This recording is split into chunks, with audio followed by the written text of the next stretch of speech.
The concept of internet censorship is to control or suppress what users on the internet access, publish, or view. The internet is censored by governments and private organizations that are monitored by the government. Some censorship methods are Internet Protocol address blocking, domain name system filtering and redirection, and uniform resource locator filtering. An Internet Protocol address, also known as an IP address, is a specific number label designated to each device in a network that uses the Internet Protocol. IP address blocking is where access to a certain IP address is denied. If the site targeted is in a shared hosting server, all sites in that server will be denied access to. Some IP-based protocols are denied access to because of this. Some examples are HTTP, FTP, and POP.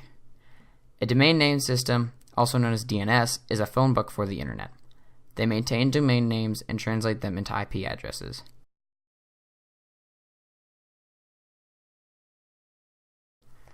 DNS filtering and redirection is when there is a blocked domain name or there is an incorrect IP address and it is returned by DNS redirection. This also affects the IP-based protocols, HTTP, FTP, and POP. Uniform Resource Locator, also known as URL, is an address to a resource on the internet.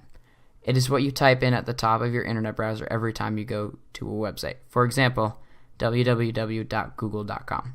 Uniform Resource Locator filtering is where URL strings are looked at for certain words no matter the domain name in the URL. This only affects the HTTP protocol. Only something should be censored on the internet, like the deep dark web and government files. China built a firewall to filter out all harmful information to the Communist Party. This firewall was built because the one before it was taken down. This will always happen because information cannot be held back forever and barriers will always be broken.